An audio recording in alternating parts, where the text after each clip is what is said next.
आपसी रजामंदी से नेशनल लोक अदालत में जब सालों से लंबित पड़े मामले सुलझे तो आवेदकों के चेहरे खुशी से खिल उठे। जानकारी के अनुसार प्रदेश भर में आयोजित राष्ट्रीय लोक अदालत में 58,000 से अधिक प्रकरणों को आपसी सामंजस्य से निराकृत किया गया है। 4 अरब 77 करोड़ 85 लाख 371 रुपए का मुआवजा वितरित किया गया है। प्रकरणों के निराकरण से पहले मुख्य न्यायाधीश रवि मलिमठ के मार्गदर्शन में आयोजित राष्ट्रीय लोक अदालत का शुभारंभ मध्य प्रदेश राज्य विधिक सेवा प्राधिकरण के कार्यपालक अध्यक्ष न्यायमूर्ति शीलू नागू और हाईकोर्ट विधिक सेवा समिति के अध्यक्ष न्यायमूर्ति विवेक अग्रवाल ने किया।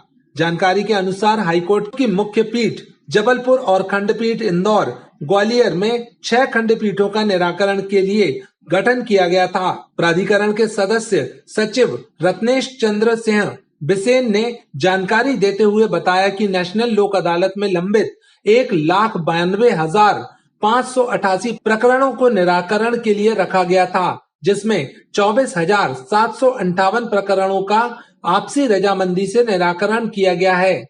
इस दौरान आवेदकों को करीब 3 अरब 43 करोड़ 85 लाख 22,581 रुपए का मुआवजा वितरित किया गया है। जिला कोर्ट में 4,631 प्रकरणों का निराकरण किया गया। जिला विधिक सेवा प्राधिकरण जबलपुर के अध्यक्ष प्रधान जिला एवं सत्र न्यायाधीश आलोक अवस्थी के मार्गदर्शन में जिला न्यायालय में आपसी सामंजस्य से 4,631 प्रकरणों का निराकरण करते हुए 39 करोड़ 58 लाख 58,438 रुपए का मुआवजा वितरित किया गया। इन प्रकरणों के निराकरण के लिए 78 खंडपीठ का गठन किया गया था। नेशनल लीगल सर्विस अथॉरिटी के निर्देशानुसार 4 लोक अदालतें लगती हैं, पूरे भारत में लगती है और उसमें सभी प्रकार के प्रकरण रखे जाते हैं। इन सब लोक अदालत में जो केसेस में जजमेंट न्यायाधीश का नहीं होता है बल्कि पक्षकारों का ही रहता है, उनकी सहमति से और उनके अनुसार ही निर्णय पारित होते हैं। हम जब रेगुलर कोर्ट में बैठते हैं तो हम साक्ष्य के आधार पर, गुण दोष के आधार पर हम फैसला करते हैं, किंतु लोक अदालत में दोनों पक्षकारों की सहमति से होता है और इन केसेस का सबसे बड़ी फ़ायदा ये है कि वहीं पर अंत हो जाता है। हम रेगुलर कोर्ट में जब करते हैं केस का निराकरण तो उसकी अपील होती है, तो एक जगह से केस निराकृत हुआ, उसके बाद दोबारा पुनः जो कि है दूसरी कोर्ट में पेंडिंग हो जाता है। तो पक्षकार को कहिए कि जो वास्तव में जो एक रिलीफ होनी चाहिए वो नहीं मिलती जितना कि यहाँ से मिलती है। दूसरा, जैसे ही हम मान लीजिए सज़ा करते हैं या उनको एक्विटल करते हैं, अगर एक्विटल करते हैं तो जो फरियादी होता है वो कष्ट में आता है और उसको दुखी रहता है कि हमारे साथ इतना अन्याय हुआ फिर भी एक्विटल हो गया। और अगर सज़ा होती है तो कहता है हमारे साथ अन्याय, मुझे निर्दोष होते थे। लेकिन इस सब मामलों में ये स्थिति नहीं आती। इसी तरह सिविल प्रकरणों में भी जब दोनों हम फैसला करते हैं तो एक पक्षकार के पक्ष में होता है, दूसरे के विरुद्ध जाता है, तो दूसरा पक्षकार असंतुष्ट रहता है। लेकिन यहाँ जब दोनों पक्षकार आपस में सहमत हो जाते हैं और सहमत हो करके और उनके आधार पर उनके अनुसार निर्णय होता है, तो उसमें न तो किसी की जीत होती है न किसी की हार होती है, दोनों एक तरह से जीतते हैं। तो सबसे बड़ा यही फ़ायदा है। और करीब इसमें हमने जो कि पेंडिंग केसेस पूरे मध्य प्रदेश में लगभग करीब 1,55,000 के आसपास रखे गए हैं। खंडपीठें 1400 से भी अधिक खंडपीठें बनी हैं। यही नहीं, अपने तीनों बेंच हाईकोर्ट की जो हैं, जबलपुर में 2 खंडपीठ बनी हैं, ग्वालियर में भी 2 खंडपीठ बनी हैं और 2 इंदौर में बनी हैं। उन केसेस को लिए जाएंगे उसमें जो कि माननीय उच्च न्यायालय में पेंडिंग है, उन सबका जो कि निराकरण होगा। और ये जो अंतिम जो जानकारी आपको मिलेगा शाम को 5:30-6 बजे तक मिल जाएगा। ठीक है सर, इससे माना गया है कि कोर्ट के ऊपर जो लोड बढ़ता है केसों का, इन अदालतों के माध्यम से। हाँ बिल्कुल, देखिए क्या है कि हमने जैसा कि कहा कि हम अगर ये फैसला करते हैं तो इस कोर्ट से जाकर दूसरी ऊपर वाली कोर्ट में जाकर फिर पेंडिंग हो जाता है केस। लेकिन इसमें क्या होता है, यहीं पर अंत हो जाता है और इससे हमारे जो ऊपरी कोर्ट है, जो अपीलीय कोर्ट है, उसमें जो कि है लोड उनका कम हो जाता है और जो मेन कुछ देखिए कुछ केस ऐसे होते हैं जो कि कंपाउंडेबल नहीं होते हैं, तो उन केसेस पर ज़्यादा ध्यान देते हैं, तो बहुत ही अंतर पड़ता है इस पर। अभी तक फिलहाल नोटिस करीब 400 के करीब गई हुई है।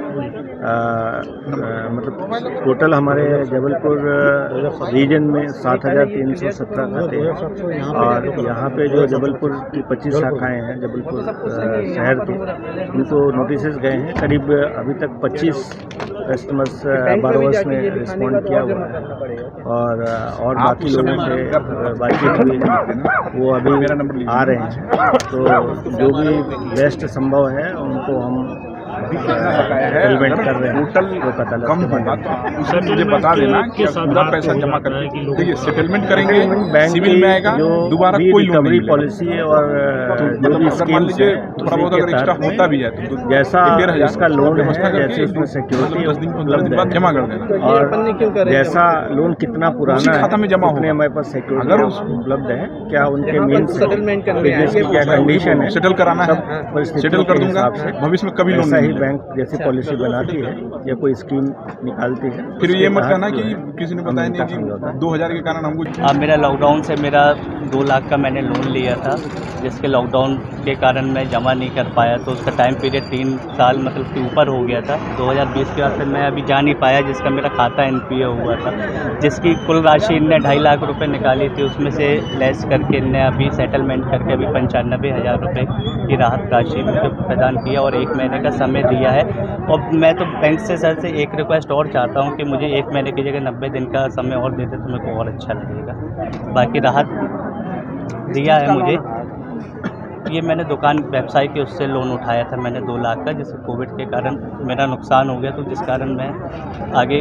क्या लगता है लोक अदालत लगने से आपको फ़ायदा हुआ? हाँ, लोक अदालत सबकी राहत के लिए ही है और बहुत अच्छा है, ये गरीबों के लिए भी है जो नहीं अपनी समस्याएं बता देते, जिससे बैंक वालों से हो सकता है वो माफ़ी दर में माफ़ कर देते हैं लोन, और इससे अब आयती स्थिति व्यक्तियों की खुद ही ख़राब रहती है कि वो उतना भी नहीं दे पाते हैं, तो इस पर बैंक के कोई इशू नहीं है। बस बैंक से रिक्वेस्ट कर सकते हैं सर, हम लोग की और जितनी मदद कर सकते हैं आप कीजिए।